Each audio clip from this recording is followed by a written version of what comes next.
A Bill Gates. Los empresarios en la historia del siglo XX, con Diana Uribe. En estos días, a través de estos caminos que hemos recorrido por los automóviles, por todas estas miradas a través de los inventores y de los empresarios, nos hemos encontrado con hombres muy trabajadores, nos hemos encontrado con hombres muy obsesionados con un sueño o con una idea. Han sido hombres, digamos, hasta cierto punto normales, comunes y corrientes, con una gran dosis de constancia y de empuje y de empeño. Este que hemos invitado hoy, este no era un hombre común y corriente, este era un genio en todo el sentido de la palabra, era un ser totalmente extraordinario. Hoy hemos invitado, después de la industria del automóvil, metiéndonos en la electricidad y en la bombilla, a Thomas Alva Edison. Este es un personaje que no tiene igual en ninguna parte.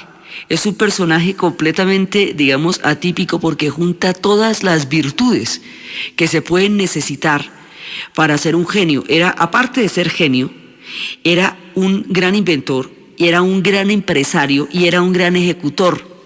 Entonces él tenía la posibilidad de crear el invento o de perfeccionarlo, de llevarlo a cabo, de hacerlo rentable, de vender la idea, de crearle mercado. Todo eso podía hacer a la vez. Todo lo podía hacer, era impresionante, y vivió una vida larga y absolutamente fructífera, y tuvo las posibilidades de inventarse el mundo. Cuando él nació, las ciudades estaban a oscuras. Cuando él murió, ciudades enteras se habían iluminado gracias a él. En su vida vio transformaciones absolutamente increíbles, y él formó parte de esas transformaciones. Él contribuyó a que esas transformaciones se pudieran dar en el mundo. Entonces es un personaje que no tiene par en la vida. Él nació en un pueblito chiquitico por allá, en Michigan. Nació en 1847. Nació en la época en que estaba la fiebre de oro en California, que la gente se estaba volviendo loca por ir a buscar oro allá en California, y habían dejado granjas y fincas y todo por buscar pepitas de oro en esa dramática aventura que hace que se llame el Valle de la Muerte, porque llevó a muchísima gente a la catástrofe. Le tocaría la Guerra de Secesión americana, pues vivió muchísimo tiempo, entonces le tocó de todo. Pero nace, digamos, en esta época, y le tocaría después la Guerra de Secesión, y entendería también muchas cosas a partir de eso. Y cuando era pequeño, pues era un niño absolutamente inquieto. Preguntaba que daba miedo todo el tiempo. Y cuando los niños son tan preguntones, sobre todo en esa época, los maestros solían entender eso como una falta de talento o como un exceso de necedad. Entonces, el maestro que tenía en su pequeña escuela, de su pequeño pueblo de Michigan, allá donde había nacido, el maestro de Port Huron, le dijo a la mamá que Thomas Alva Edison no estaba en capacidad de aprender, que era como más o menos bajito de punto, mejor dicho, que no daba la talla para poder aprender en el colegio, y que le faltaba, pues, le faltaba como 5 para el peso, le faltaba como algo de inteligencia para poder aprender. Thomas Alva Edison, el más grande inventor de la era moderna. La mamá, que era una maestra de escuela, y el papá también era un maestro de escuela, se puso tan brava, que lo sacó del colegio y le puso un laboratorio, y se dedicó ella misma a enseñarle. Y ella se puso en la tarea de enseñarle todas las cosas. Descubrió que lo que él tenía era alergia al aburrimiento escolar, que era el aburrimiento de las cosas lo que él no toleraba, y que si aprendía cosas que a él le fascinaban, en eso era absolutamente insuperable, tanto que a los 10 años le montó un laboratorio, porque él ya estaba como para esas. La mamá se dedicó a enseñarle el placer del conocimiento, el placer de la curiosidad, y él desarrollaría el genio de la invención. Le regaló un libro que se llamaba La Escuela de la Filosofía Natural, que era de Richard Green Parker, y Edison quedó tan fascinado con ese libro que se lo aprendió todo y se puso a realizar uno por uno de los experimentos que en el libro aparecían, para probar a ver si era cierto, y a desarrollar una por una las hipótesis que establecía el libro, en un nivel de fascinación y de ahí desarrollaría una afición al trabajo que siempre fue característica en él. Era, digamos, eso sí, era un enfermo del trabajo. Este man todo el tiempo estaba completamente absorto en horas y horas de trabajo desde la niñez. Desarrolla su laboratorio. Cuando tiene su laboratorio, después le permiten más adelante que ponga su laboratorio en un vagón de un tren, en un vagón de carga de un tren. Entonces, en el vagón de carga pone su laboratorio, y estando en el vagón de carga del tren le pasan varias cosas. Un día, el hijo del telegrafista del pueblo sufre un accidente y Edison lo salva. El telegrafista le da como recompensa, lo enseña a manejar los telégrafos. Entonces Edison se va a volver un experto en los telégrafos. Y a la edad de 12 años, este cuento es increíble, a la edad de 12 años, en plena guerra de secesión americana, se le ocurrió la idea de decirle a los telegrafistas de diferentes pueblos, porque el oficio lo fue llevando a que conociera mucha gente, que por qué no le hacían una pequeña nota de las noticias más importantes, digamos, de lo que había pasado ese día en el pueblo y con la guerra. Y entonces él todas esas notas que hacían los telegrafistas las puso en un periódico, y fundó un periódico a los 12 años. Fundó un periódico que circulaba en el tren. Él vivía todo el día en el tren, y el tren se hacía una vuelta que era de Port Huron a Detroit y de Detroit a Port Huron. Eso eran 5 horas. Entonces él todo el día vivía montado en el tren, haciendo experimentos en el laboratorio y repartiendo el periódico. Creó un periódico que circulaba solamente en el tren. Pero entonces usted se montaba en el tren y en ese mismo tren se enteraba de lo que estaba pasando. En esa época todavía no se había masificado la prensa, así que tener acceso a las noticias era una cosa novedosísima y era una cosa bien importante, porque en una guerra tan desgarradora como fue la Guerra de Secesión Americana, que fue, digamos, de los puntos más duros en la historia de ellos, porque es cuando ellos se rompieron totalmente, y les tomó mucho tiempo después reconstruirse. Cuando el sur desapareció totalmente, la Guerra de Secesión se produce porque el régimen esclavista del sur ya no era productivo frente al proceso de industrialización del norte que había desarrollado, digamos, la Revolución Industrial Americana. Entonces, este proceso de industrialización eventualmente va a derrotar a la economía del sur, que era la economía de las plantaciones y de la esclavitud. Esta derrota económica llevará al fin de la esclavitud y llevará a toda la lucha por la liberación de la esclavitud, que fue, digamos, cuando la esclavitud dejó de ser rentable y empezó a ser éticamente cuestionable. Antes había sido un próspero negocio según las situaciones de la época. Entonces el sur va a perder esta guerra, va a perder todo y va a quedar completamente arrasado. Por eso se llamaría, según la película y la novela, Lo que el viento se llevó, porque realmente la cultura del sur quedó totalmente arrasada después de la Guerra de Secesión. Entonces, en una hecatombe de estas, digamos, porque es que además el dinero confederado, el dinero del sur dejó de valer, su bandera dejó de ser la bandera por excelencia, porque ahora se volvieron parte del norte. El norte los gobernó durante 10 años en un ejército de invasión, y esto daría origen a muchas más penurias para las comunidades negras, que eran las únicas que no habían llegado a los Estados Unidos en busca de la tierra de las oportunidades, sino que habían llegado a los Estados Unidos precisamente para ser esclavos cuando ellos eran libres en África. Es decir, esta gente conoció su pesadilla en la tierra del sueño americano. Conocería una pesadilla inmensa, y a partir de la Guerra de Secesión les echarían a ellos la culpa de la ruina del sur, y eso traería una cantidad de discriminación dolorosísima, desde sistemas de segregación legal hasta más adelante Ku Klux Klan, que eran grupos, escuadrones de la muerte. Bueno, esto trae una pesadilla más larga todavía, o igualmente terrible, a la esclavitud, que empezaría a tener esperanza ya en la mitad del siglo XX con el doctor Martin Luther King, que empezaría la lucha de liberación del pueblo, de las comunidades negras en Estados Unidos. Semejante suceso de tales proporciones atraía el interés de todos, porque realmente era como que se estuviera eclosionando el mundo en el que estaban parados. Pues en ese momento, ¿qué era lo que más podía interesarle a la gente saber? Noticias de la guerra.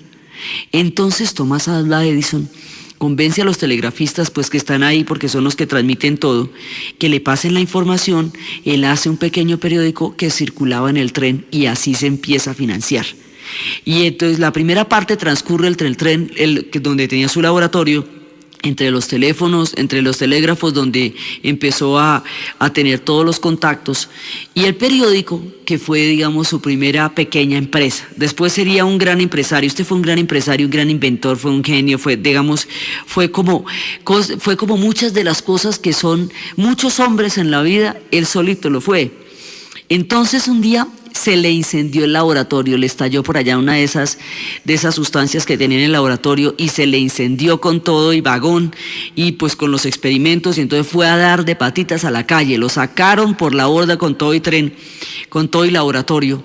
Entonces pues él a partir de ahí empieza a vagar por todos los Estados Unidos trabajando en las oficinas de telégrafos, de una telegrafía a otra empieza a trabajar y a trabajar.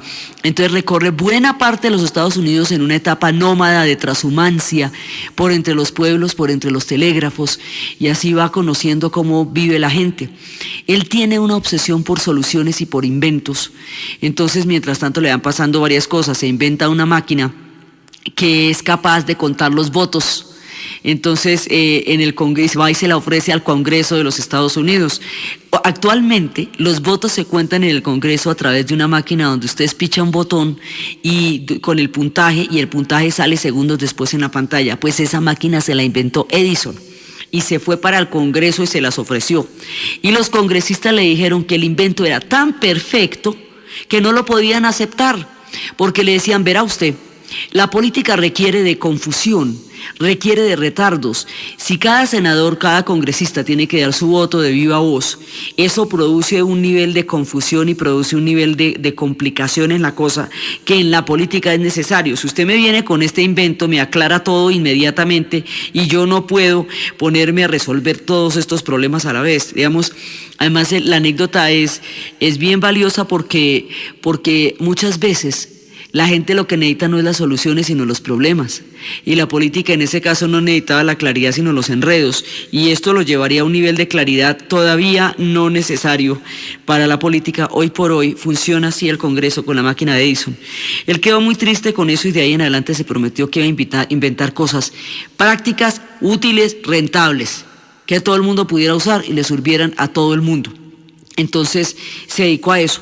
Después de eso, un día se dañó la bolsa de valores, estaba trabajando por los lados de la bolsa y se dañó el aparato que saca, digamos, los puntajes de los valores en la bolsa. Fue y reparó la máquina y se inventó una máquina para mejorar esa. Entonces estuvo trabajando en la bolsa un poco tiempo, pues lo contrataron para reparar esas máquinas. Después del incidente que tuvo con su máquina de votos, decidió sacar un aviso en el periódico que decía que de aquí en adelante él se retiraba de la telegrafía y se iba a dedicar a lo que él realmente era, un inventor. Sacar el aviso por el periódico indicaba que él adquiría un compromiso con la sociedad, el compromiso de inventar, que fue lo que efectivamente asumió e hizo el resto de su vida. A partir de ese momento empieza a inventar. Con lo de los periódicos había logrado acumular algo de dinero y con unos préstamos empezó a invertir. Tenía también un sentido importantísimo de la inversión. Entonces empieza a buscar la manera de invertir con sus máquinas. Él hizo varias cosas, algunos inventos, muchísimos inventos los hizo él y otros los perfeccionó. Entonces, a lo largo de la vida, él va perfeccionando cosas y cosas y cosas y cosas. Entonces, por ejemplo, había hecho ya la máquina para dar información acerca de los valores en la bolsa de Nueva York, acerca de los precios. Había encontrado formas de mejorar las máquinas de los telégrafos, porque lo pusieron cuando estaba trabajando de telegrafista, le tocaba emitir señales cada hora y eso le parecía un desperdicio de tiempo, así que se inventó la máquina de impulsos eléctricos, lo que sería después la telegrafía sin hilos, que hacía que superara los primeros aparatos de la clave Morse. Después empezaba, todo lo reparaba, lo mejoraba o lo inventaba. Entonces este tipo de cosas empezaron a darle rentabilidad y sus inventos empezaron a convertirse en inventos famosos porque lo que hacía era solucionarle problemas a la gente. Entonces, si iba a la bolsa de valores y le soluciona el problema de cómo contar los valores, pues eso le da, digamos, una prestancia. Y así empieza por todos lados, digamos, a conseguir, a hacer inventos, y cada uno de esos inventos le va a desarrollar un pequeño capital, ayudó a perfeccionar la máquina de escribir, haciendo lo que los tipos fueran mucho más rápidos, ayudó a mejorar los sistemas de boleterías y las impresiones en los telégrafos. En todas partes donde lo metían, mejoraba y reparaba las cosas y se las inventaba y las hacía mejores.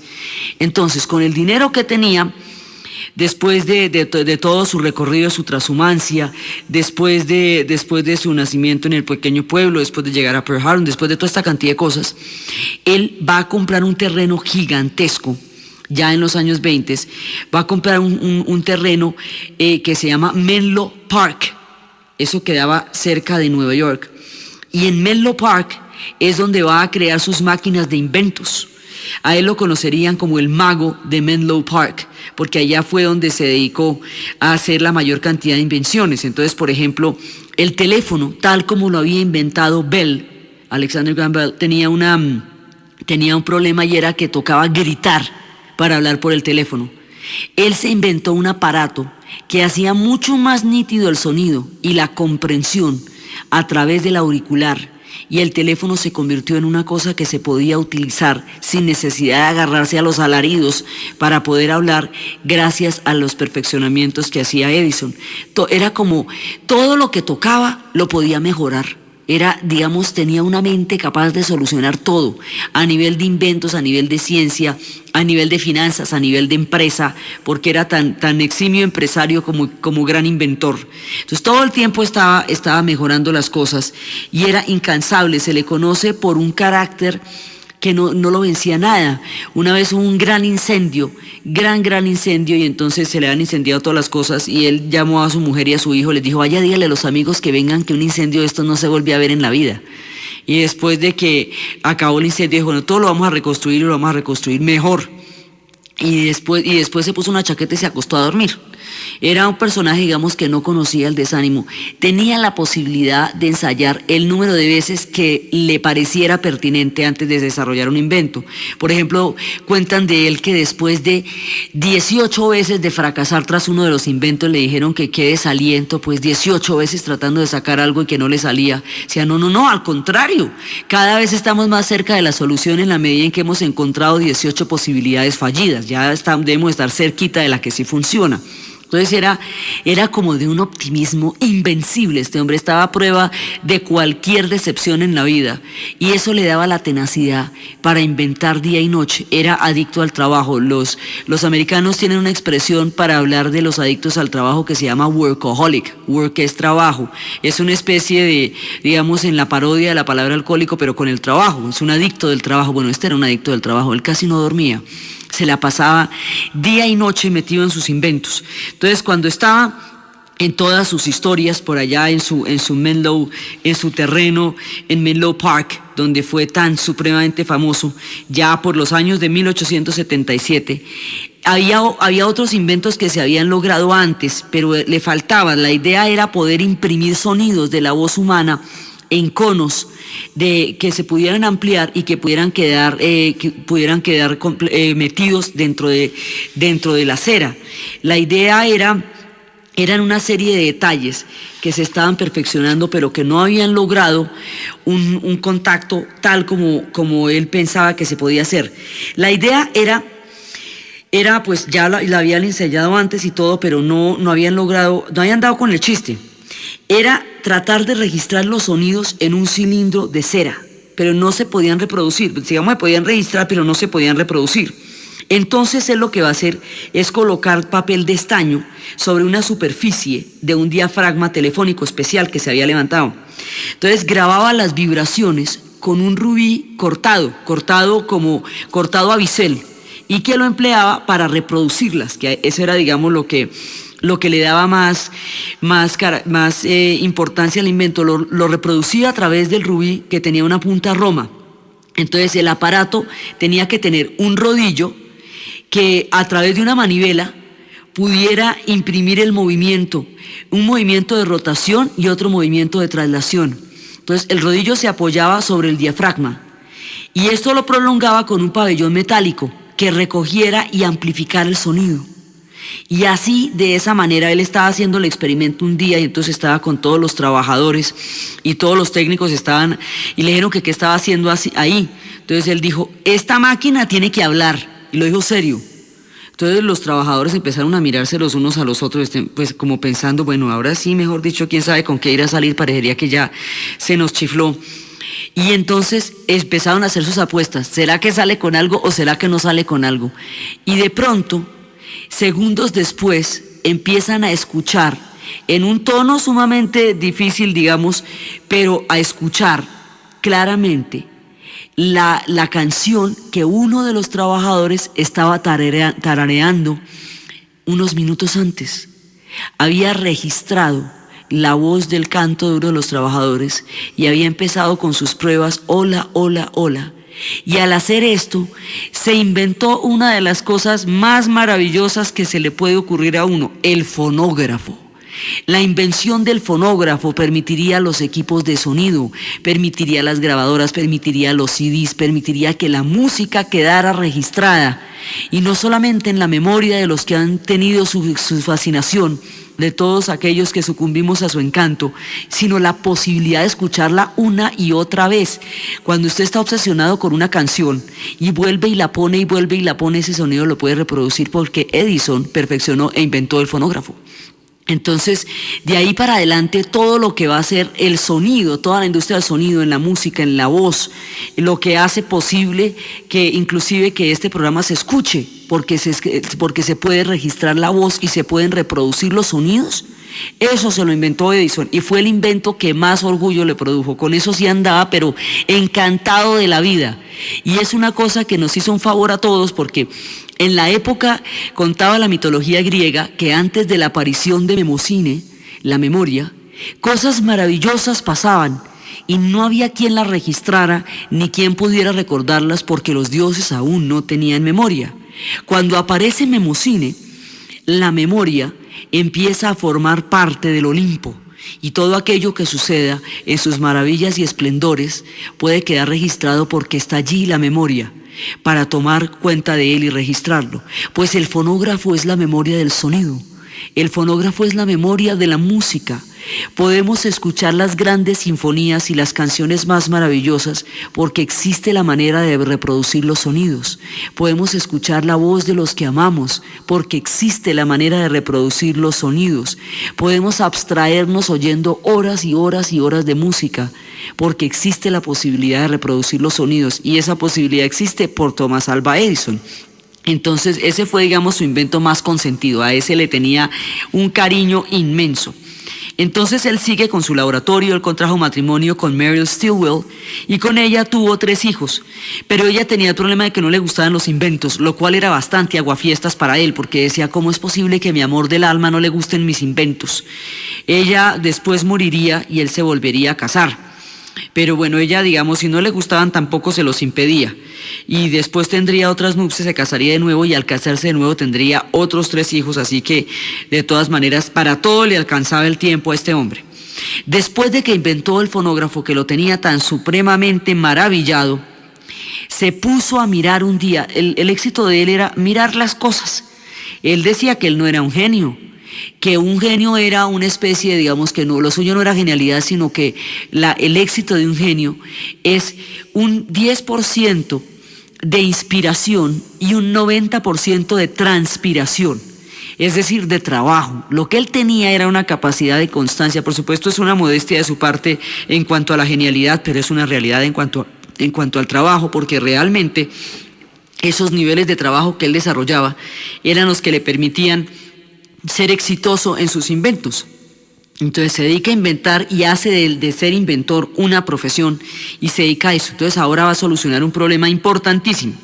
Se pone a mirar cómo eran las lámparas. Las lámparas eran lámparas de gas. Esas lámparas de gas, primero, olían maluco. Segundo, despedían un humillo ahí pegajoso. A veces con las estufas de gas se produce una película de gas sobre el techo de las cocinas, que periódicamente hay que limpiar, si no pues termina uno embetunado de eso. Pues eso le pasaba a las lámparas de gas. estaban inventándose el alumbrado, estaban empezando a inventarse las lámparas y con ello estaban empezando a conquistar la noche.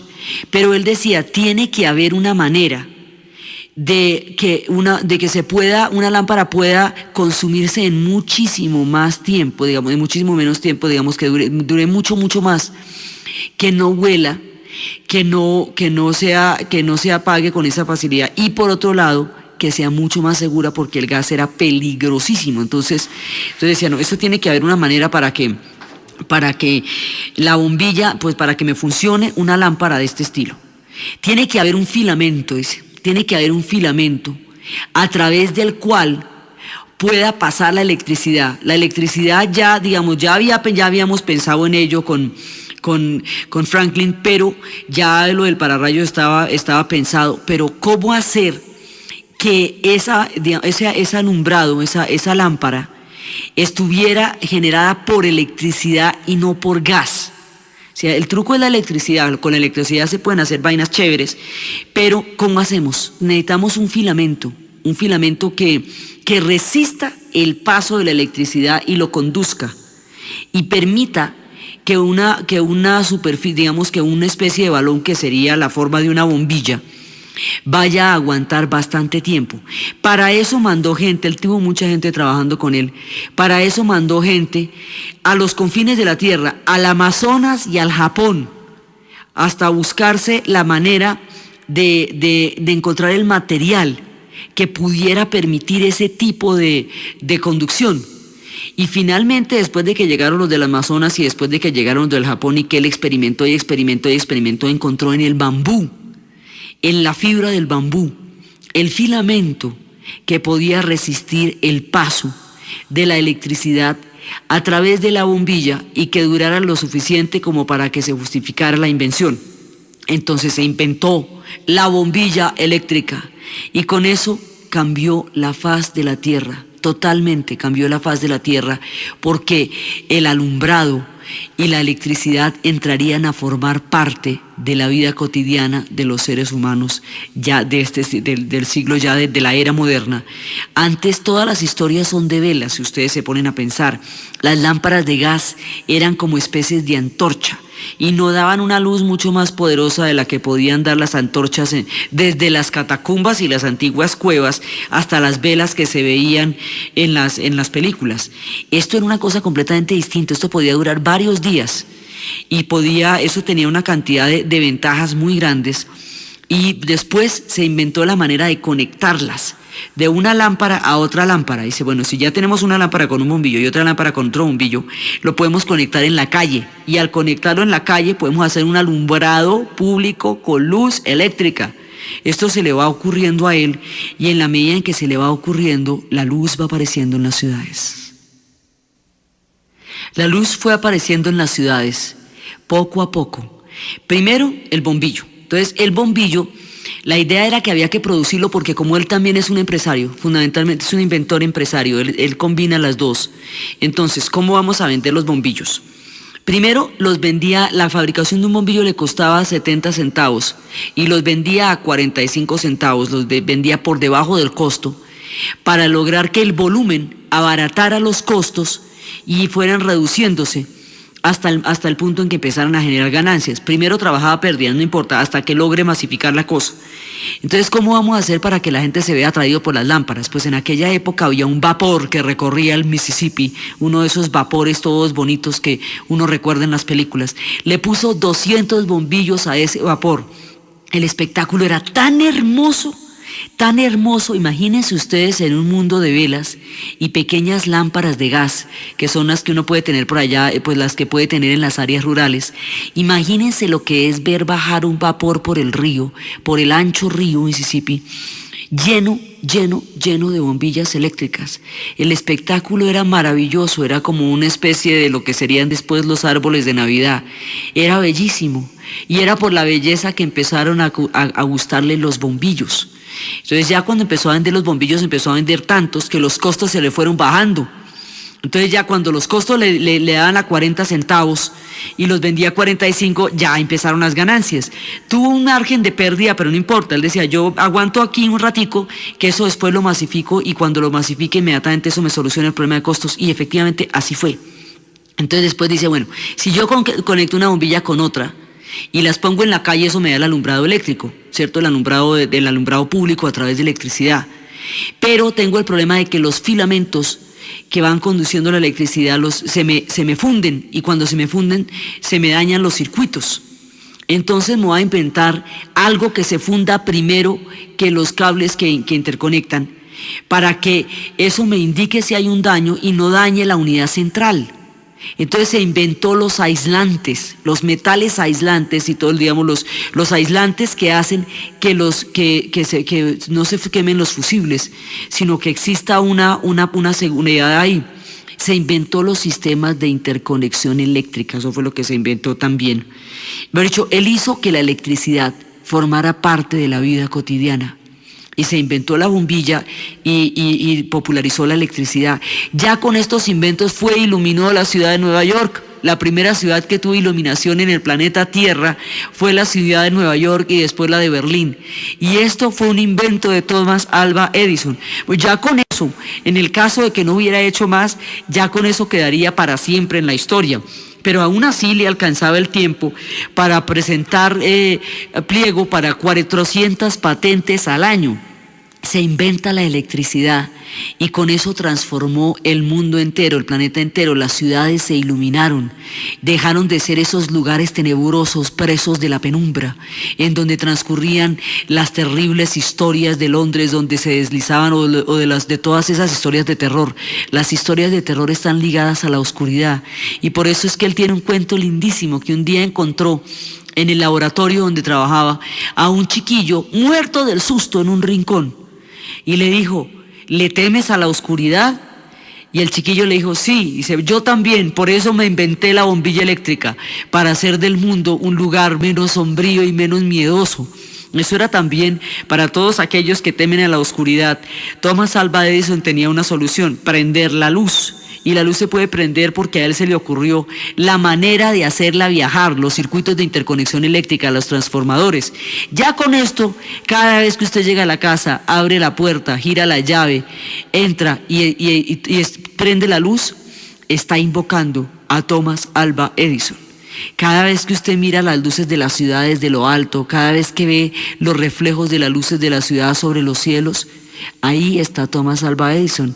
Y de ahí para adelante, pues entonces cada vez que prende un equipo de sonido, cada vez que conecta una cafetera, cada vez que prende una estufa eléctrica, cada vez que hace todas las cosas, si se pusiera un día a pensar todas las cosas que son posibles por el invento de la manera como de la bombilla y de la electricidad, de la conducción de la electricidad a nivel masivo, uno no se puede imaginar el mundo sin eso.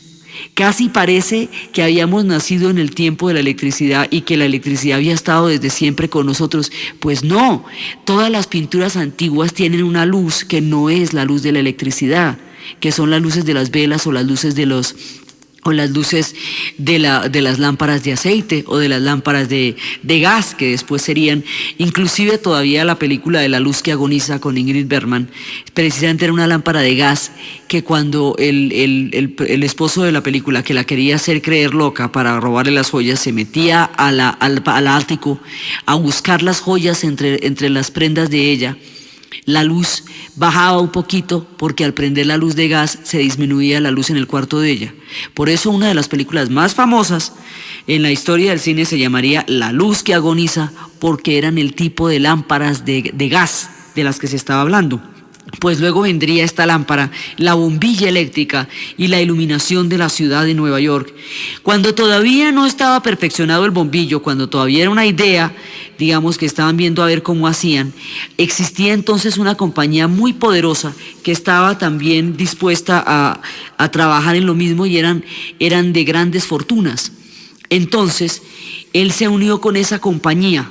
Y se fusionaron las dos compañías, porque acuérdense, no hay que perder de vista nunca su carácter empresarial. Edison empieza a trabajar como empresario, como socio con una de las personas más ricas que había en Nueva York, que era JP Morgan, y los Vanderbilts. Entonces juntos formarán una compañía que originalmente se llamaba la compañía Edison, de la compañía de luz eléctrica Edison, o sea, Edison Electric Light Company. Más adelante, esta compañía, antes de que los bombillos fueran todavía perfeccionados e inventados, más adelante esta compañía adoptaría otro nombre y se llamaría la General Electric. Y la General Electric pues la funda Edison, y de eso todo el mundo ha oído hablar.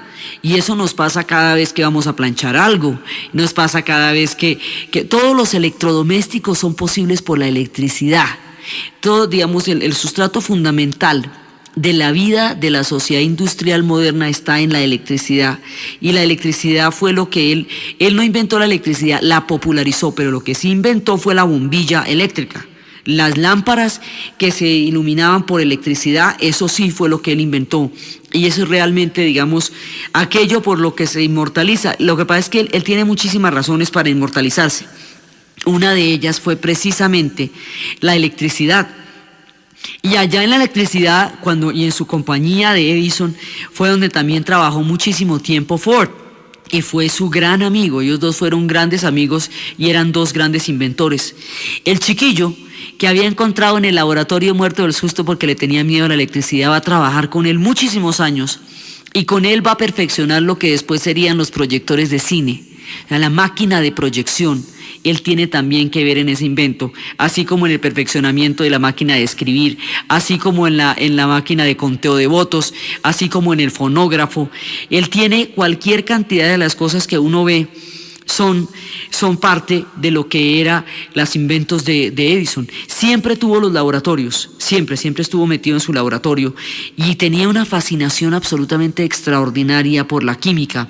Y eso hacía que en su laboratorio existieran unas cosas increíbles. Dicen que había huevos, elefantes, azúcar, huevos de todo, café, azúcar. Dice que siempre estaba experimentando con caparazones de tortugas, con toda clase de cosas, con cabellos de las personas, cabellos traídos de gente que vivía en el Amazonas. Decía que había toda clase de cosas, hasta rumores absurdos, que había hasta ojos de senadores de los Estados Unidos en sus laboratorios. Decía que el laboratorio era una sustancia que se utilizaba prácticamente siempre, y Edison siempre estaba haciendo cosas y solucionando problemas y experimentando con el bambú japonés y con los filamentos y con todas las bombillas y todas estas cosas. Siempre estuvo experimentando, y esa experimentación era la base de toda esta avalancha de conocimientos y de inventos que él hizo. Con el solo invento de la luz eléctrica, millones de personas en el mundo entero lo recuerdan diariamente. Y él era un adorador de la química. Siempre que pasaba por todas partes, por las droguerías, se compraba todo lo que encontraba, todos los objetos, tenía toda clase de cachivaches, porque pues para él todo le servía. No le tenía miedo a los riesgos, no le tenía miedo a los fracasos, no le tenía miedo a los esfuerzos, porque de los esfuerzos era de lo que se trataba fundamentalmente todo lo que él hacía.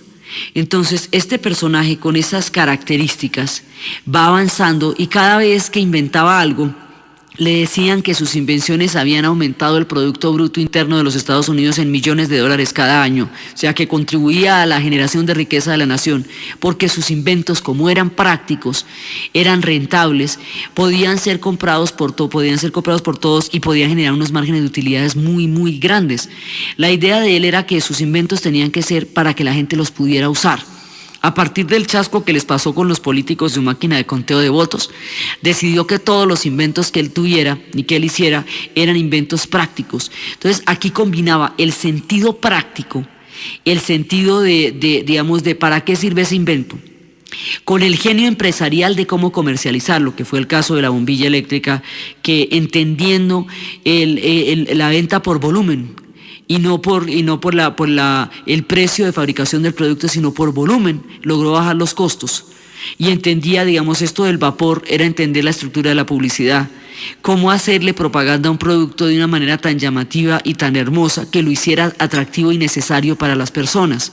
Entonces, a través de la Y ahí va a descubrir, digamos, las estrategias de la publicidad para anunciar sus productos. Entonces, con esto, él va generando una cantidad de utilidades y esa cantidad de utilidades le permite invertir cada vez en más inventos y contratar cada vez más gente.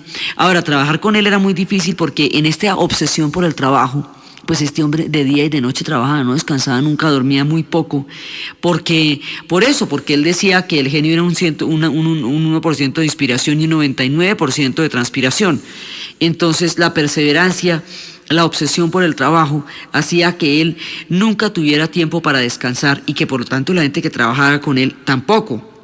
Entonces él trabajaba con sus mecánicos, con sus ingenieros eléctricos, y es precisamente en esta época cuando Ford va a trabajar con él y cuando Ford empieza, siempre le va a tener un gran cariño porque él considera que su aprendizaje más importante lo hizo con Edison, que Edison fue el que le dio, digamos, las alas y la posibilidad de crear, hasta cuando él después descubrió que lo que él quería era la gasolina y no la electricidad, y por eso se retiró de la General Electric, pero de la Edison, que después sería la General Electric.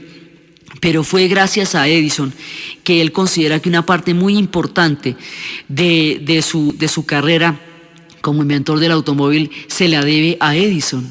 Los dos hombres que fueron amigos, que fueron entrañablemente amigos, habrían de transformar entre los dos el mundo, porque el uno fue el que le dio al mundo todo lo que serían ya las grandes autopistas y los carros de la cadena de montaje y el automóvil que recorrería y cambiaría para siempre los paisajes, y el otro el que le dio la electricidad. Entonces, con estos dos nomás ya sentamos las bases de la era moderna, porque fueron ellos quienes dieron los inventos que transformaron el mundo hasta convertirlo en lo que hoy conocemos.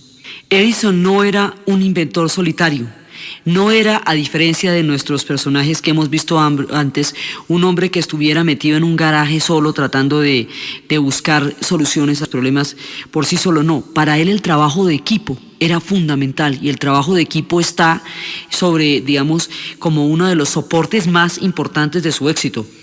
Era sí su obsesión por el trabajo, pero su trabajo de equipo. Entonces él lo que hacía era, siempre tenía un equipo de gente, la más pila que pudiera encontrar. Sabía rodearse de personas que tuvieran muchísimo talento. De dónde vinieran o quiénes fueran nunca le importó. Lo único que le importaba era que tuvieran talento. Le importaba que fueran personas que él sentía que supieran más de las cosas que él. Por ejemplo, él se declaraba que no era bueno para las matemáticas, entonces se rodeaba de gente que fuera realmente muy buena matemática. Edison sabía motivar el talento de la gente, sabía darles, digamos, todo un incentivo a la creatividad. Él consideraba la creatividad de su equipo de trabajo como uno de los dones más preciados, como el secreto de su éxito, y sabía estimularlo. Entonces, a pesar de las jornadas de trabajo tan supremamente descomunales e interminables que se pasaban a su lado, el tipo de estímulo que él le daba a la gente de creer en su propia capacidad de invención y de poner todas sus ideas al servicio de los proyectos, hacía que fuera también, no solamente agotador, sino también fascinante, también interesantísimo trabajar con Edison. Él era un tipo que le fascinaban los retos, no soportaba un reto. Todos los retos de cómo inventar una cosa, cómo solucionarla, cómo mejorarla, cómo perfeccionarla, eso le parecía lo más fantástico que le podía pasar en la vida. Entonces él empezó a rodearse de todas estas personas y él escribía sus ideas, las ideas que estas personas tenían y todos sus conceptos, y siempre estaba en disposición de apoyar una muy buena idea. Entonces empezaban las experimentaciones de sus proyectos, las experimentaba una y otras veces, 1000 veces, y él decía que era imposible darle el crédito de una invención a una sola persona, y eso parece ser, digamos, una de las constantes que hemos visto a lo largo de nuestras historias de empresarios y de inventores. Nunca podemos decir que una sola persona inventó algo.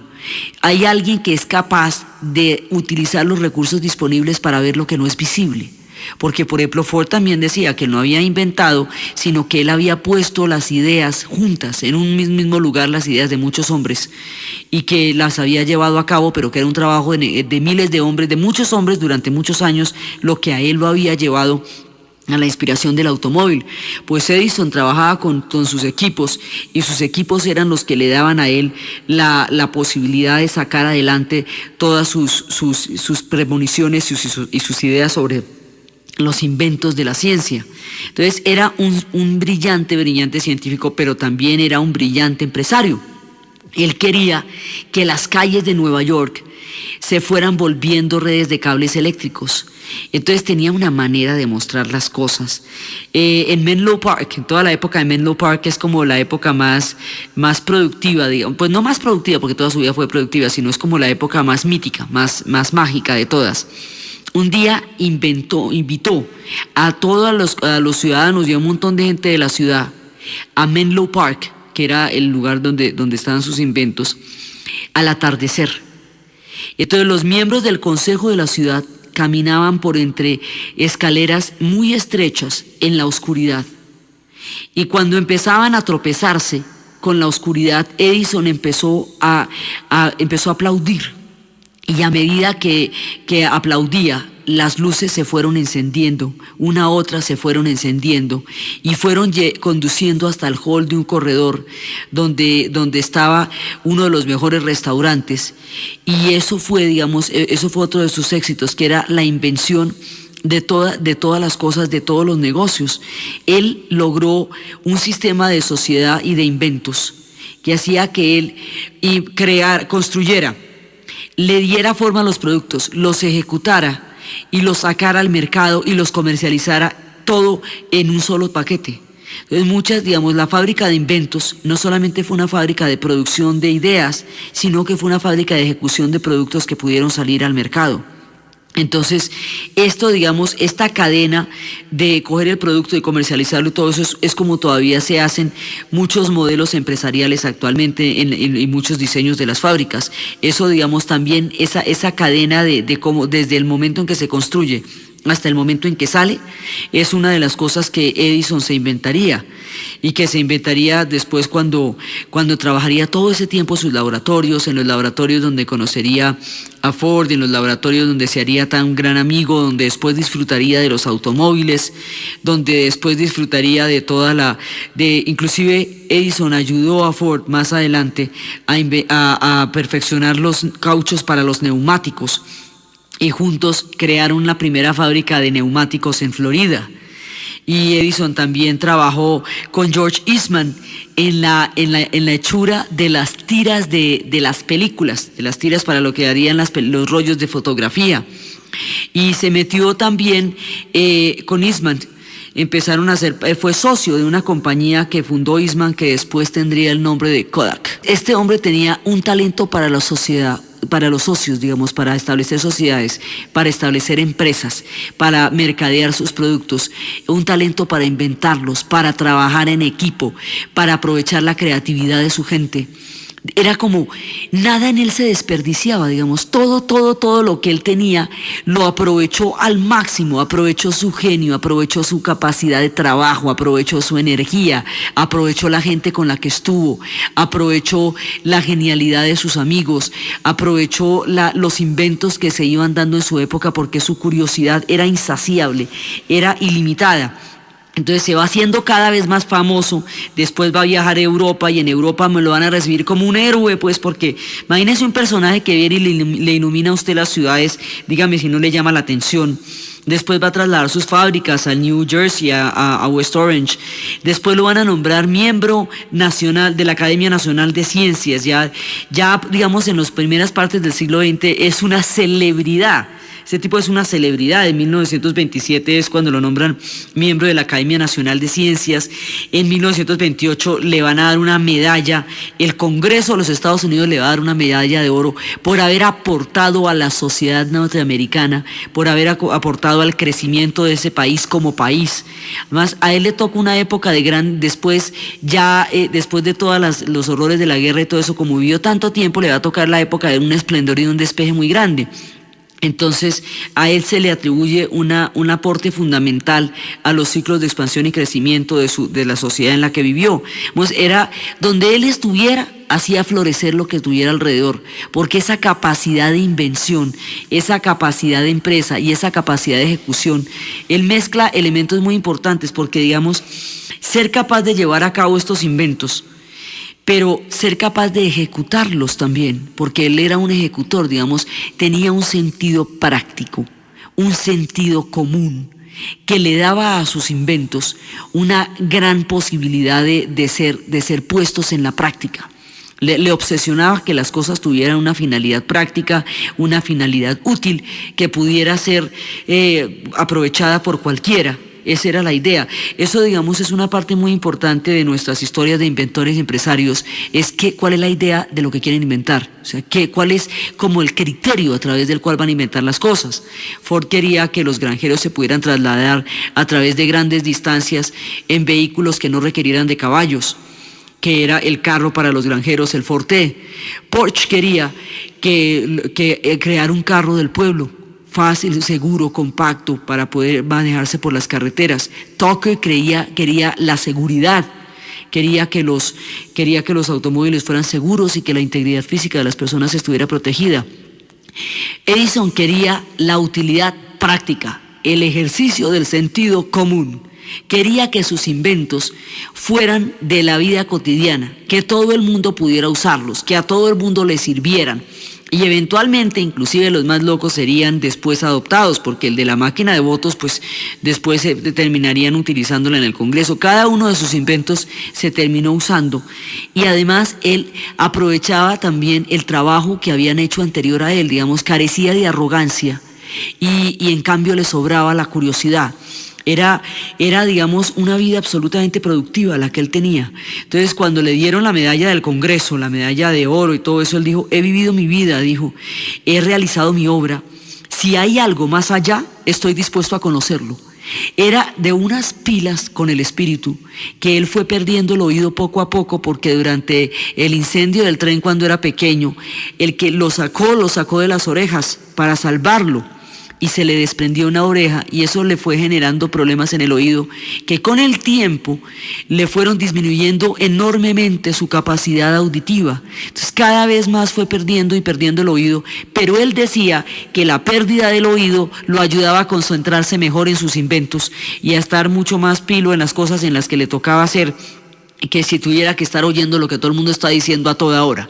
Entonces de todo sacaba una ventaja. O sea, el optimismo como actitud vital fue también otro de los elementos que se unen a esa fórmula absolutamente mágica y prodigiosa que es Thomas Alva Edison. Pues es que en cuántos hombres se puede encontrar una mezcla de esta fe inquebrantable, de este optimismo, de esta curiosidad insaciable, de esa necesidad de estarse superando en cada invento, de ese valorar el trabajo de las personas, las ideas de las personas, y considerar que sin ellas su genio no tiene un soporte que lo haga posible. Esta capacidad de ejecutar las ideas que tiene en la cabeza, porque pues usted puede tener las ideas más maravillosas, pero si no las lleva a la práctica, no logra sacar adelante sacarle provecho a sus propias posibilidades, ese poder explotar sus potenciales y además hacerlos rentables y además convertirlos en empresa y además buscarle salidas comerciales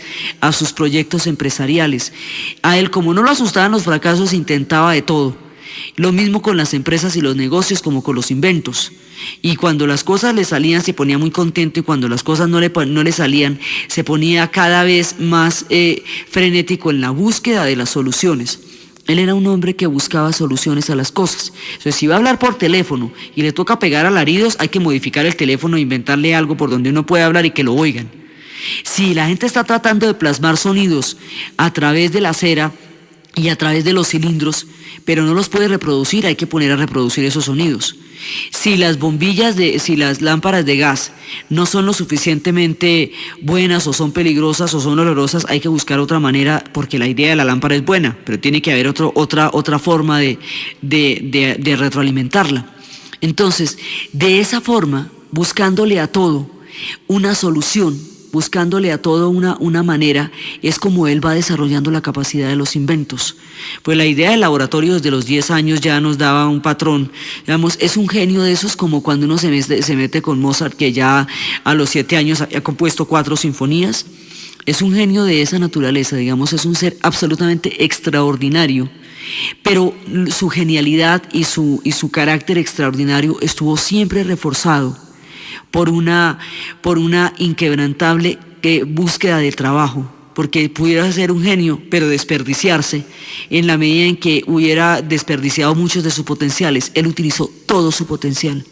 Estuvo metido en todo y además él era capaz de ser visionario en los negocios también. Podía verle a sus inventos una rentabilidad que en el momento en que los hace nadie le vería. Por ejemplo, esto de vender el bombillo muy por debajo del costo de producción hubiera podido parecer descabellado, pero fue por eso que se bajaron los costos de producción lo suficiente para que se volviera rentable y se volviera masivo.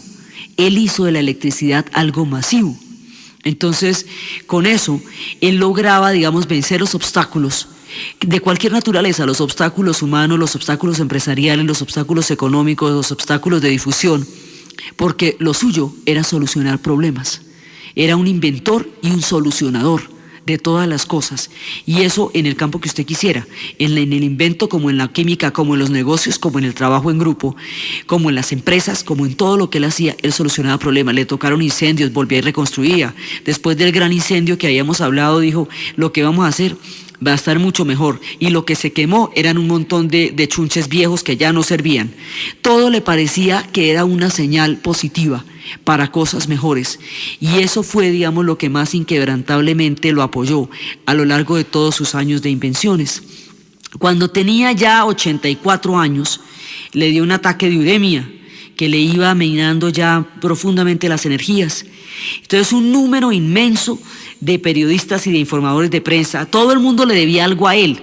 Se lo debe uno cuando entra y prende la luz, se lo deben los periodistas cuando sacan las noticias, se lo deben los telegrafistas con la telegrafía sin hilos, se lo debe uno cuando habla por teléfono y puede escuchar al que está al otro lado, se lo debemos todos los que amamos la música y los sonidos de la voz humana, se lo debemos de todas maneras. Entonces imagínense, cuando este hombre se enfermó, pues muchísima gente estaba con él, y había mucha gente que estaba en la puerta, muchos informadores de la prensa que estaban en la puerta a la espera de las noticias de su salud.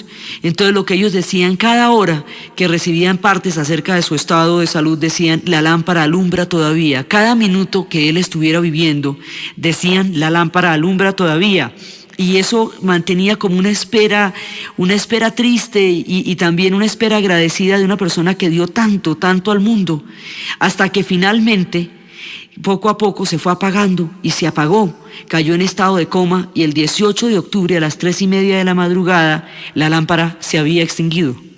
Y esa noche, en todas partes, le bajaron la luz, bajaron el voltaje y pusieron las luces en penumbra.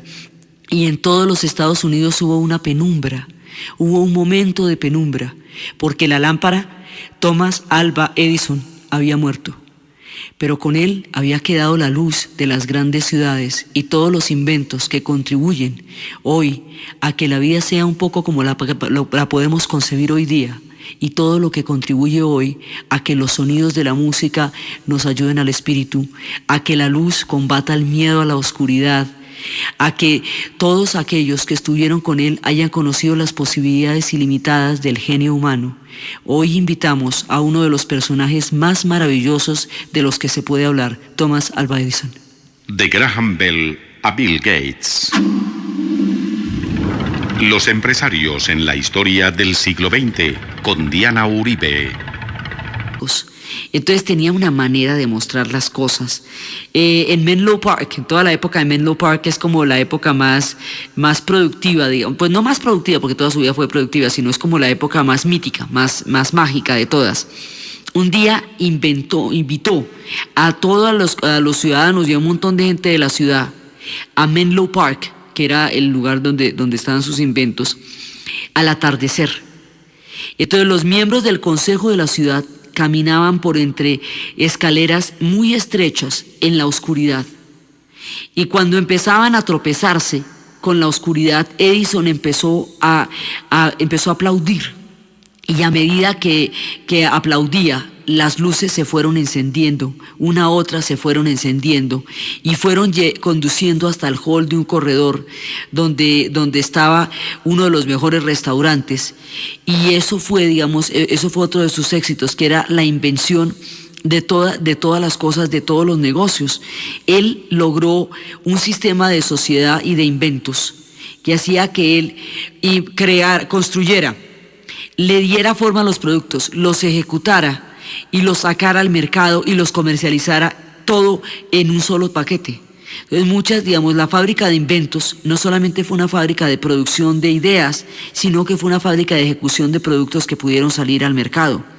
Entonces, esta cadena de coger el producto y comercializarlo y todo eso es como todavía se hacen muchos modelos empresariales actualmente en muchos diseños de las fábricas. Eso, también esa cadena de cómo desde el momento en que se construye hasta el momento en que sale, es una de las cosas que Edison se inventaría y que se inventaría después cuando trabajaría todo ese tiempo en sus laboratorios, en los laboratorios donde conocería a Ford, en los laboratorios donde se haría tan gran amigo, donde después disfrutaría de los automóviles, donde después disfrutaría de inclusive Edison ayudó a Ford más adelante a perfeccionar los cauchos para los neumáticos. Y juntos crearon la primera fábrica de neumáticos en Florida. Y Edison también trabajó con George Eastman en la hechura de las tiras de las películas, de las tiras para lo que harían los rollos de fotografía. Y se metió también con Eastman. Fue socio de una compañía que fundó Eastman, que después tendría el nombre de Kodak. Este hombre tenía un talento para la sociedad, para los socios, para establecer sociedades, para establecer empresas, para mercadear sus productos, un talento para inventarlos, para trabajar en equipo, para aprovechar la creatividad de su gente. Era como, nada en él se desperdiciaba, todo lo que él tenía lo aprovechó del alumbrado público a través de electricidad. Pero tengo el problema de que los filamentos que van conduciendo la electricidad se me funden, y cuando se me funden se me dañan los circuitos. Entonces me voy a inventar algo que se funda primero que los cables que interconectan, para que eso me indique si hay un daño y no dañe la unidad central. Entonces se inventó los aislantes, los metales aislantes y todo, los aislantes que hacen que no se quemen los fusibles, sino que exista una seguridad ahí.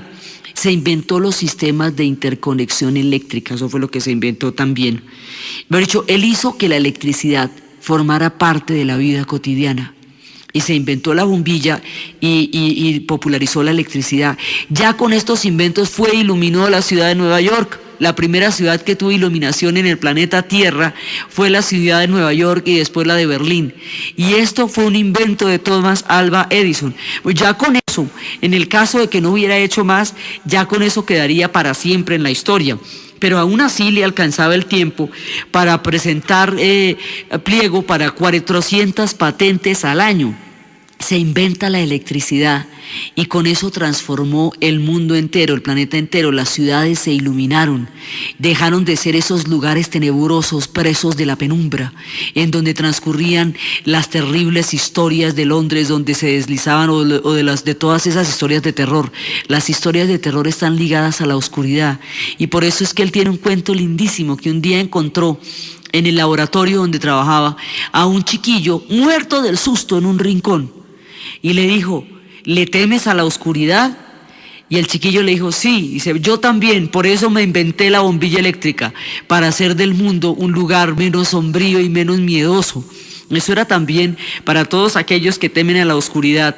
Thomas Alva Edison tenía una solución: prender la luz. Y la luz se puede prender porque a él se le ocurrió la manera de hacerla viajar, los circuitos de interconexión eléctrica, los transformadores. Ya con esto, cada vez que usted llega a la casa, abre la puerta, gira la llave, entra y prende la luz, está invocando a Thomas Alva Edison. Cada vez que usted mira las luces de las ciudades de lo alto, cada vez que ve los reflejos de las luces de la ciudad sobre los cielos, ahí está Thomas Alva Edison. Y de ahí para adelante, pues entonces cada vez que prende un equipo de sonido, cada vez que conecta una cafetera, cada vez que prende una estufa eléctrica, cada vez que hace todas las cosas, si se pusiera un día a pensar todas las cosas que son posibles por el invento de la manera como de la bombilla y de la electricidad, de la conducción de la electricidad a nivel masivo, uno no se puede imaginar el mundo sin eso. Todos los objetos, tenía toda clase de cachivaches porque pues para él todo le servía, no le tenía miedo a los riesgos, no le tenía miedo a los fracasos, no le tenía miedo a los esfuerzos, porque de los esfuerzos era de lo que se trataba fundamentalmente todo lo que él hacía. Entonces este personaje con esas características va avanzando y cada vez que inventaba algo, le decían que sus invenciones habían aumentado el Producto Bruto Interno de los Estados Unidos en millones de dólares cada año, o sea que contribuía a la generación de riqueza de la nación, porque sus inventos, como eran prácticos, eran rentables, podían ser comprados por todos y podían generar unos márgenes de utilidades muy, muy grandes. La idea de él era que sus inventos tenían que ser para que la gente los pudiera usar. A partir del chasco que les pasó con los políticos de su máquina de conteo de votos, decidió que todos los inventos que él tuviera y que él hiciera eran inventos prácticos. Entonces aquí combinaba el sentido práctico, el sentido de para qué sirve ese invento, con el genio empresarial de cómo comercializarlo, que fue el caso de la bombilla eléctrica, que entendiendo la venta por volumen, y no por el precio de fabricación del producto, sino por volumen, logró bajar los costos. Y entendía, esto del vapor, era entender la estructura de la publicidad, cómo hacerle propaganda a un producto de una manera tan llamativa y tan hermosa que lo hiciera atractivo y necesario para las personas. Entonces, a través y ahí va a descubrir, las estrategias de la publicidad para anunciar sus productos. Entonces, con esto, él va generando una cantidad de utilidades y esa cantidad de utilidades le permite invertir cada vez en más inventos y contratar cada vez más gente. Ahora, trabajar con él era muy difícil porque en esta obsesión por el trabajo, pues este hombre de día y de noche trabajaba, no descansaba nunca, dormía muy poco, porque él decía que el genio era un 1% de inspiración y un 99% de transpiración. Entonces, la perseverancia, la obsesión por el trabajo hacía que él nunca tuviera tiempo para descansar y que por lo tanto la gente que trabajara con él tampoco. Entonces él trabajaba con sus mecánicos, con sus ingenieros eléctricos, y es precisamente en esta época cuando Ford va a trabajar con él y cuando Ford empieza, siempre le va a tener un gran cariño porque él considera que su aprendizaje más importante lo hizo con Edison, que Edison fue el que le dio, las alas y la posibilidad de crear, hasta cuando él después descubrió que lo que él quería era la gasolina y no la electricidad, y por eso se retiró de la General Electric, pero de la Edison, que después sería la General Electric. Pero fue gracias a Edison que él considera que una parte muy importante de su carrera como inventor del automóvil. A Bill Gates. Los empresarios en la historia del siglo XX, con Diana Uribe. En estos días, a través de estos caminos que hemos recorrido por los automóviles, por todas estas miradas a través de los inventores y de los empresarios, nos hemos encontrado con hombres muy trabajadores, nos hemos encontrado con hombres muy obsesionados con un sueño o con una idea. Han sido hombres, hasta cierto punto normales, comunes y corrientes, con una gran dosis de constancia y de empuje y de empeño. Este que hemos invitado hoy, no era un hombre común y corriente, era un genio en todo el sentido de la palabra, era un ser totalmente extraordinario. Hoy hemos invitado, después de la industria del automóvil, metiéndonos en la electricidad y en la bombilla, a Thomas Alva Edison. Este es un personaje que no tiene igual en ninguna parte. Es un personaje completamente, atípico, porque junta todas las virtudes que se pueden necesitar para ser un genio. Aparte de ser genio, era un gran inventor, era un gran empresario y era un gran ejecutor. Entonces él tenía la posibilidad de crear el invento o de perfeccionarlo, de llevarlo a cabo, de hacerlo rentable, de vender la idea, de crearle mercado. Todo eso podía hacer a la vez. Todo lo podía hacer, era impresionante, y vivió una vida larga y absolutamente fructífera, y tuvo las posibilidades de inventarse el mundo. Cuando él nació, las ciudades estaban a oscuras. Cuando él murió, ciudades enteras se habían iluminado gracias a él. En su vida vio transformaciones absolutamente increíbles, y él formó parte de esas transformaciones. Él contribuyó a que esas transformaciones se pudieran dar en el mundo. Entonces es un personaje que no tiene par en la vida. Él nació en un pueblito chiquitico por allá, en Michigan. Nació en 1847. Nació en la época en que estaba la fiebre de oro en California, que la gente se estaba volviendo loca por ir a buscar oro allá en California, y habían dejado granjas y fincas y todo por buscar pepitas de oro en esa dramática aventura que hace que se llame el Valle de la Muerte, porque llevó a muchísima gente a la catástrofe. Le tocaría la Guerra de Secesión americana, pues vivió muchísimo tiempo, entonces le tocó de todo. Pero nace, digamos, en esta época, y le tocaría después la Guerra de Secesión, y entendería también muchas cosas a partir de eso. Y cuando era pequeño, pues era un niño absolutamente inquieto.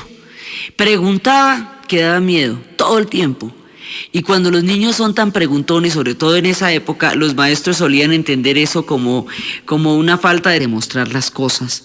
En Menlo Park, en toda la época de Menlo Park, es como la época más productiva, digamos, pues no más productiva, porque toda su vida fue productiva, sino es como la época más mítica, más mágica de todas. Un día invitó a todos los ciudadanos y a un montón de gente de la ciudad a Menlo Park, que era el lugar donde estaban sus inventos, al atardecer.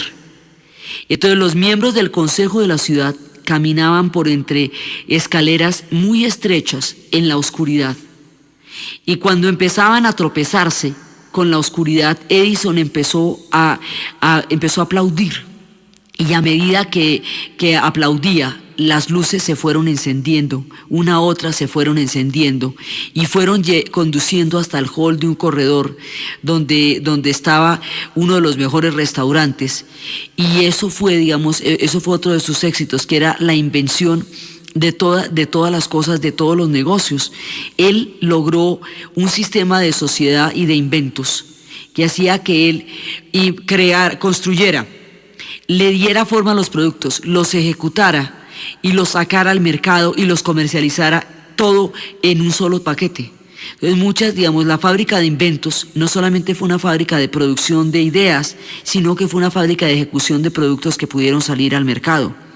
Entonces, esta cadena de coger el producto y comercializarlo y todo eso es como todavía se hacen muchos modelos empresariales actualmente en muchos diseños de las fábricas.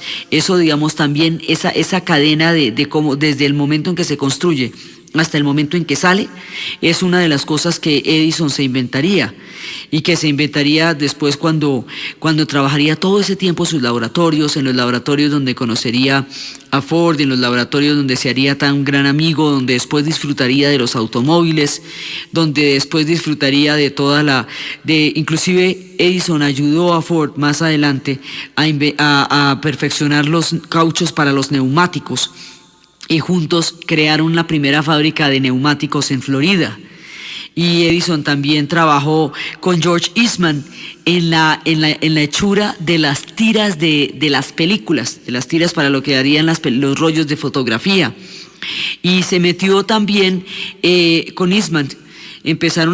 Fue socio de una compañía que fundó Eastman, que después tendría el nombre de Kodak. Este hombre tenía un talento para la sociedad, para los socios, para establecer sociedades, para establecer empresas, para mercadear sus productos, un talento para inventarlos, para trabajar en equipo, para aprovechar la creatividad de su gente.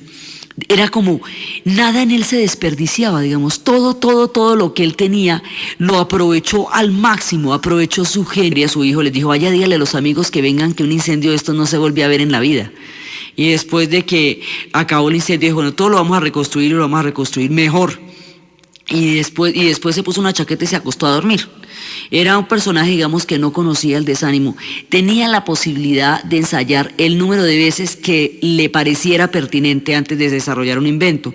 Por ejemplo, cuentan de él que después de 18 veces de fracasar tras uno de los inventos, le dijeron que qué desaliento, pues 18 veces tratando de sacar algo y que no le salía. Decía, no, al contrario, cada vez estamos más cerca de la solución en la medida en que hemos encontrado 18 posibilidades fallidas. Ya debemos estar cerquita de la que sí funciona. Entonces era como de un optimismo invencible. Este hombre estaba a prueba de cualquier decepción en la vida y eso le daba la tenacidad para inventar día y noche. Era adicto al trabajo. Los americanos tienen una expresión para hablar de los adictos al trabajo que se llama workaholic. Work es trabajo. Es una especie de, digamos, en la parodia de la palabra alcohólico, pero con el trabajo. Es un adicto del trabajo. Bueno, este era un adicto del trabajo. Él casi no dormía. Se la pasaba día y noche metido en sus inventos. Entonces, cuando estaba en todas sus historias por allá en su Menlo, en su terreno en Menlo Park, donde fue tan supremamente famoso, ya por los años de 1877, había otros inventos que se habían logrado antes, pero le faltaban. La idea era poder imprimir sonidos de la voz humana en conos que se pudieran ampliar y que pudieran quedar metidos dentro de la cera.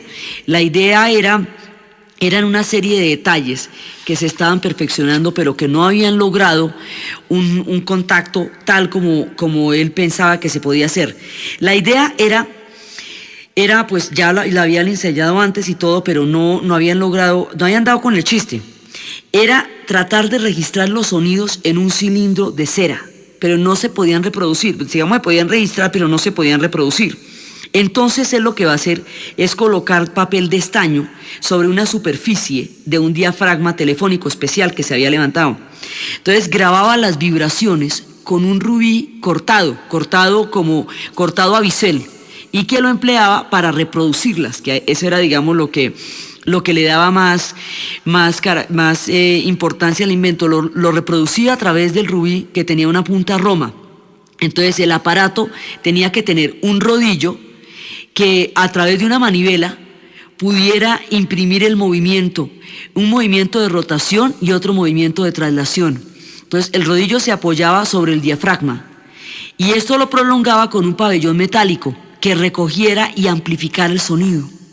Y así, de esa manera, él estaba haciendo la experimentable búsqueda del trabajo, porque pudiera ser un genio, pero desperdiciarse en la medida en que hubiera desperdiciado muchos de sus potenciales. Él utilizó todo su potencial, estuvo metido en todo, y además él era capaz de ser visionario en los negocios también. Podía verle a sus inventos una rentabilidad que en el momento en que los hace nadie le vería. Por ejemplo, esto de vender el bombillo muy por debajo del costo de producción hubiera podido parecer descabellado, pero fue por eso que se bajaron los costos de producción lo suficiente para que se volviera rentable y se volviera masivo. Él hizo de la electricidad algo masivo. Entonces, con eso, él lograba, digamos, vencer los obstáculos de cualquier naturaleza, los obstáculos humanos, los obstáculos empresariales, los obstáculos económicos, los obstáculos de difusión, porque lo suyo era solucionar problemas.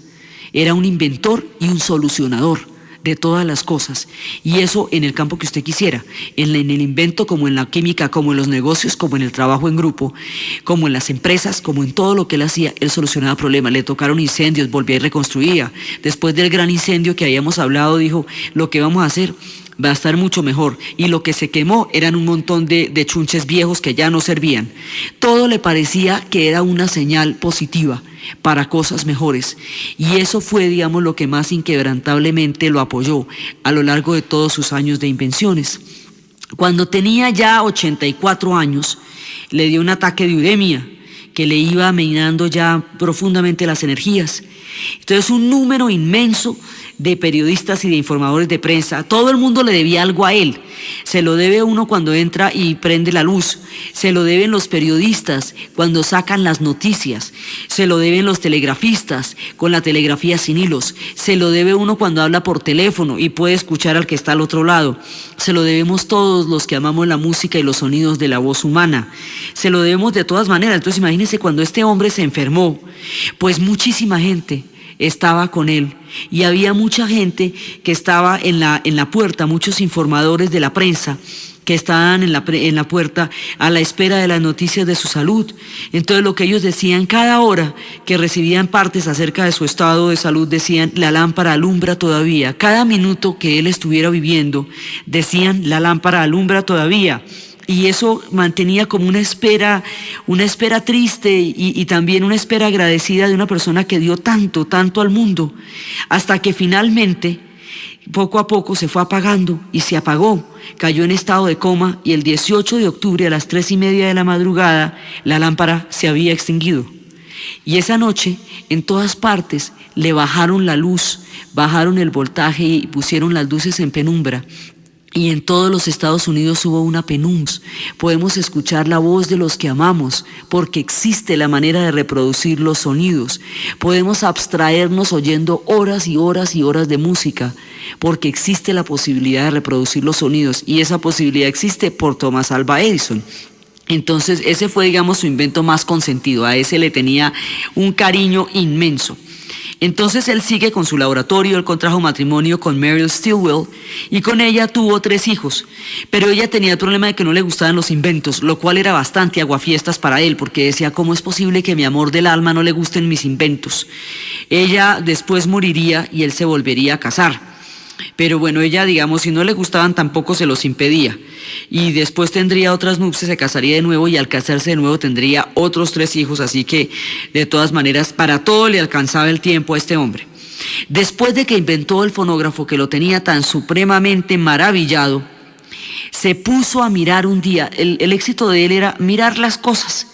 Él decía que él no era un genio, que un genio era una especie, digamos, que no, lo suyo no era genialidad, sino que el éxito de un genio es un 10% de inspiración y un 90% de transpiración, es decir, de trabajo. Lo que él tenía era una capacidad de constancia. Por supuesto, es una modestia de su parte en cuanto a la genialidad, pero es una realidad en cuanto al trabajo, porque realmente esos niveles de trabajo que él desarrollaba eran los que le permitían ser exitoso en sus inventos. Entonces se dedica a inventar y hace de ser inventor una profesión y se dedica a eso. Entonces ahora va a solucionar un problema importantísimo. Se pone a mirar cómo eran las lámparas. Las lámparas eran lámparas de gas. Esas lámparas de gas, primero, olían maluco. Segundo, despedían un humillo ahí pegajoso. A veces con las estufas de gas se produce una película de gas sobre el techo de las cocinas, que periódicamente hay que limpiar, si no pues termina uno embetunado de eso. Pues eso le pasaba a las lámparas de gas. Estaban inventándose el alumbrado, estaban empezando a inventarse las lámparas y con ello estaban empezando a conquistar la noche. Pero él decía: tiene que haber una manera de que una lámpara pueda consumirse en muchísimo más tiempo, digamos, en muchísimo menos tiempo, digamos, que dure mucho, mucho más, que no huela, que no se apague con esa facilidad, y por otro lado, que sea mucho más segura, porque el gas era peligrosísimo. Entonces decía: no, esto tiene que haber una manera para que la bombilla, pues para que me funcione una lámpara de este estilo. Tiene que haber un filamento, dice. Tiene que haber un filamento a través del cual pueda pasar la electricidad. La electricidad ya, digamos, ya había, lo que él tenía era alergia al aburrimiento escolar, que era el aburrimiento de las cosas lo que él no toleraba, y que si aprendía cosas que a él le fascinaban, en eso era absolutamente insuperable, tanto que a los 10 años le montó un laboratorio, porque él ya estaba como para esas. La mamá se dedicó a enseñarle el placer del conocimiento, el placer de la curiosidad, y él desarrollaría el genio de la invención. Le regaló un libro que se llamaba La Escuela de la Filosofía Natural, que era de Richard Green Parker, y Edison quedó tan fascinado con ese libro que se lo aprendió todo y se puso a realizar uno por uno de los experimentos que en el libro aparecían para probar a ver si era cierto, y a desarrollar una por una las hipótesis que establecía el libro, en un nivel de fascinación, y de ahí desarrollaría una afición al trabajo que siempre fue característica en él. Era, digamos, eso sí, era un enfermo del trabajo. Este man todo el tiempo estaba completamente absorto en horas y horas de trabajo desde la niñez. Desarrolla su laboratorio. Cuando tiene su laboratorio, después le permiten más adelante que ponga su laboratorio en un vagón de un tren, en un vagón de carga de un tren. Entonces en el vagón de carga pone su laboratorio y estando en el vagón de carga del tren le pasan varias cosas. Un día el hijo del telegrafista del pueblo sufre un accidente y Edison lo salva. El telegrafista le da como recompensa, lo enseña a manejar los telégrafos. Entonces Edison se va a volver un experto en los telégrafos. Y a la edad de 12 años, este cuento es increíble, a la edad de 12 años, en plena guerra de secesión americana, se le ocurrió la idea de decirle a los telegrafistas de diferentes pueblos, porque el oficio lo fue llevando a que conociera mucha gente, que por qué no le hacían una pequeña nota de las noticias más importantes, digamos, de lo que había pasado ese día en el pueblo y con la guerra. Y entonces él todas esas notas que hacían los telegrafistas las puso en un periódico y fundó un periódico a los 12 años. Fundó un periódico que circulaba en el tren. Él vivía todo el día en el tren y el tren se hacía una vuelta que era de Port Huron a Detroit y de Detroit a Port Huron. Eso eran 5 horas. Entonces él todo el día vivía montado en el tren, haciendo experimentos en el laboratorio y repartiendo el periódico. Creó un periódico que circulaba solamente en el tren. Pero entonces usted se montaba en el tren y en ese mismo tren se enteraba de lo que estaba pasando. En esa época todavía no se había masificado la prensa, así que tener acceso a las noticias era una cosa novedosísima y era una cosa bien importante, porque en una guerra tan desgarradora como fue la guerra de secesión americana, que fue, digamos, de los puntos más duros en la historia de ellos, porque es cuando ellos se rompieron totalmente y les tomó mucho tiempo después reconstruir a Menlo Park, que era el lugar donde estaban sus inventos, al atardecer. Entonces los miembros del consejo de la ciudad caminaban por entre escaleras muy estrechas en la oscuridad. Y cuando empezaban a tropezarse con la oscuridad, Edison empezó a aplaudir. Y a medida que aplaudía, las luces se fueron encendiendo, una a otra se fueron encendiendo y fueron conduciendo hasta el hall de un corredor donde estaba uno de los mejores restaurantes. Y eso fue, digamos, eso fue otro de sus éxitos, que era la invención de todas las cosas, de todos los negocios. Él logró un sistema de sociedad y de inventos que hacía que él construyera, le diera forma a los productos, los ejecutara y los sacara al mercado y los comercializara todo en un solo paquete. Entonces la fábrica de inventos no solamente fue una fábrica de producción de ideas, sino que fue una fábrica de ejecución de productos que pudieron salir al mercado. Entonces, esta cadena de coger el producto y comercializarlo y todo eso es como todavía se hacen muchos modelos empresariales actualmente en muchos diseños de las fábricas. Eso, también esa cadena de cómo desde el momento en que se construye hasta el momento en que sale, es una de las cosas que Edison se inventaría, y que se inventaría después cuando trabajaría todo ese tiempo en sus laboratorios, en los laboratorios donde conocería a Ford, en los laboratorios donde se haría tan gran amigo, donde después disfrutaría de los automóviles, donde después disfrutaría de inclusive Edison ayudó a Ford más adelante a perfeccionar los cauchos para los neumáticos, y juntos crearon la primera fábrica de neumáticos en Florida. Y Edison también trabajó con George Eastman en la hechura de las tiras de las películas, de las tiras para lo que harían los rollos de fotografía. Y se metió también con Eastman. Fue socio de una compañía que fundó Eastman, que después tendría el nombre de Kodak. Este hombre tenía un talento para la sociedad, para los socios, para establecer sociedades, para establecer empresas, para mercadear sus productos, un talento para inventarlos, para trabajar en equipo, para aprovechar la creatividad de su gente. Era como nada en él se desperdiciaba, todo lo que él tenía lo aprovechó al máximo, aprovechó su genio, aprovechó su capacidad de trabajo, aprovechó su energía, aprovechó la gente con la que estuvo, aprovechó la genialidad de sus amigos, aprovechó los inventos que se iban dando en su época, porque su curiosidad era insaciable, era ilimitada. Entonces se va haciendo cada vez más famoso bajo como uno de los dones más preciados, como el secreto de su éxito, y sabía estimularlo. Entonces, a pesar de las jornadas de trabajo tan supremamente descomunales e interminables que se pasaban a su lado, el tipo de estímulo que él le daba a la gente de creer en su propia capacidad de invención y de poner todas sus ideas al servicio de los proyectos, hacía que fuera también, no solamente agotador, sino también fascinante, también interesantísimo trabajar con Edison. Él era un tipo que le fascinaban los retos, no soportaba un reto. Todos los retos de cómo inventar una cosa, cómo solucionarla, cómo mejorarla, cómo perfeccionarla, eso le parecía lo más fantástico que le podía pasar en la vida. Entonces él empezó a rodearse de todas estas personas y él escribía sus ideas, las ideas que estas personas tenían y todos sus conceptos, y siempre estaba en disposición de apoyar una muy buena idea. Entonces empezaban las experimentaciones de sus proyectos, las experimentaba una y otras veces, 1000 veces, y él decía que era imposible darle el crédito de una invención a una sola persona, y eso parece ser, digamos, una de las constantes que hemos visto a lo largo de nuestras historias de empresarios y de inventores. Nunca podemos decir que una sola persona inventó algo. Hay alguien que es capaz de utilizar los recursos disponibles para ver lo que no es visible. Porque, por ejemplo, Ford también decía que no había inventado, sino que él había puesto las ideas juntas, en un mismo lugar, las ideas de muchos hombres, y que las había llevado a cabo, pero que era un trabajo de miles de hombres, de muchos hombres durante muchos años, lo que a él lo había llevado a la inspiración del automóvil.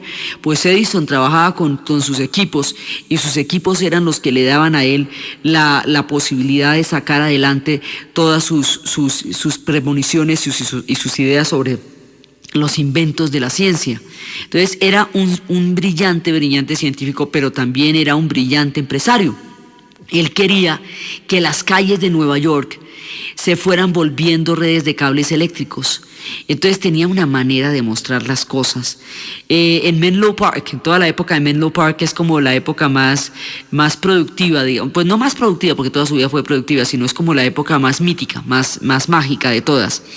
Un día invitó a todos los ciudadanos y a un montón de gente de la ciudad a Menlo Park, que era el lugar donde estaban sus inventos, al atardecer. Entonces los miembros del consejo de la ciudad caminaban por entre escaleras muy estrechas en la oscuridad. Y cuando empezaban a tropezarse con la oscuridad, Edison empezó a aplaudir.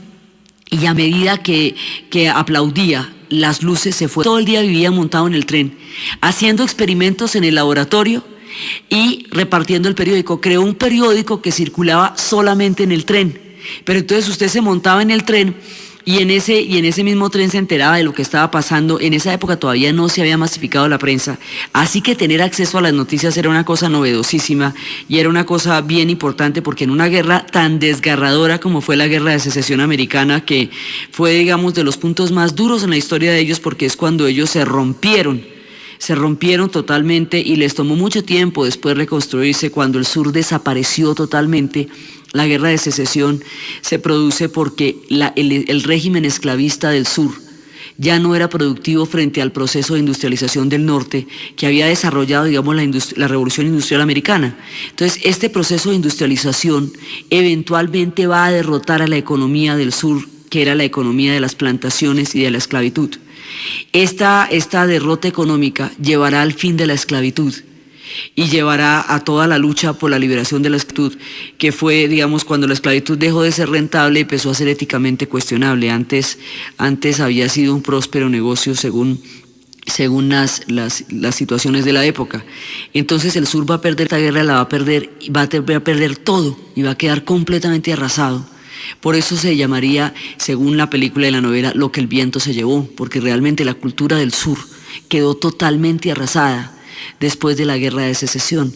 Entonces, en una hecatombe de estas, digamos, porque es que además el dinero confederado, el dinero del sur dejó de valer, su bandera dejó de ser la bandera por excelencia, porque ahora se volvieron parte del norte. El norte los gobernó durante 10 años en un ejército de invasión, y esto daría origen a muchas más penurias para las comunidades negras, que eran las únicas que no habían llegado a los Estados Unidos en busca de la tierra de las oportunidades, sino que habían llegado a los Estados Unidos precisamente para ser esclavos cuando ellos eran libres en África. Es decir, esta gente conoció su pesadilla en la tierra del sueño americano. Conocería una pesadilla inmensa, y a partir de la guerra de secesión les echarían a ellos la culpa de la ruina del sur, y eso traería una cantidad de discriminación dolorosísima, desde sistemas de segregación legal hasta más adelante Ku Klux Klan, que eran grupos, escuadrones de la muerte. Bueno, esto trae una pesadilla más larga todavía, o igualmente terrible, a la esclavitud, que empezaría a tener esperanza ya en la mitad del siglo XX con el doctor Martin Luther King, que empezaría la lucha de liberación del pueblo, de las comunidades negras en Estados Unidos. Semejante suceso de tales proporciones atraía el interés de todos, porque realmente era como que se estuviera eclosionando el mundo en el que estaban parados. Pues en ese momento, ¿qué era lo que más podía interesar? Y de ahí para adelante, pues entonces cada vez que prende un equipo de sonido, cada vez que conecta una cafetera, cada vez que prende una estufa eléctrica, cada vez que hace todas las cosas, si se pusiera un día a pensar todas las cosas que son posibles por el invento de la manera como de la bombilla y de la electricidad, de la conducción de la electricidad a nivel masivo, uno no se puede imaginar el mundo sin eso. Casi parece que habíamos nacido en el tiempo de la electricidad y que la electricidad había estado desde siempre con nosotros. Pues no, todas las pinturas antiguas tienen una luz que no es la luz de la electricidad, que son las luces de las velas, o las luces de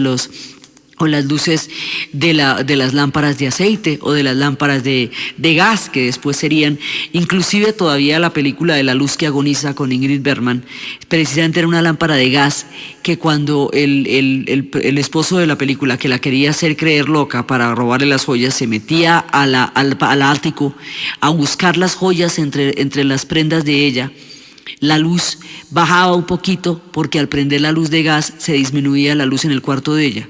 Por eso una de las películas más famosas en la historia del cine se llamaría La luz que agoniza, porque eran el tipo de lámparas de gas de las que se estaba hablando. Pues luego vendría esta lámpara, la bombilla eléctrica y la iluminación de la ciudad de Nueva York. Cuando todavía no estaba perfeccionado el bombillo, cuando todavía era una idea, digamos, que estaban viendo a ver cómo hacían, existía entonces una compañía muy poderosa que estaba también dispuesta a trabajar en lo mismo, y eran de grandes fortunas. Entonces, él se unió con esa compañía. Y se fusionaron las dos compañías, porque acuérdense, no hay que perder de vista nunca su carácter empresarial. Edison empieza a trabajar como empresario, como socio, con una de las personas más ricas que había en Nueva York, que era JP Morgan y los Vanderbilts. Entonces juntos formarán una compañía que originalmente se llamaba la compañía Edison, de la compañía de luz eléctrica Edison, o sea, Edison Electric Light Company. Más adelante, esta compañía, antes de que los bombillos fueran todavía perfeccionados e inventados, más adelante esta compañía adoptaría otro nombre y se llamaría la General Electric. Y la General Electric pues la funda Edison, y de eso todo el mundo ha oído hablar. Y eso nos pasa cada vez que vamos a planchar algo, nos pasa cada vez que todos los electrodomésticos son posibles por la electricidad. Todo, digamos, el sustrato fundamental de la vida de la sociedad industrial moderna está en la electricidad, y la electricidad fue lo que él no inventó la electricidad, la popularizó, pero lo que sí inventó fue la bombilla eléctrica, las lámparas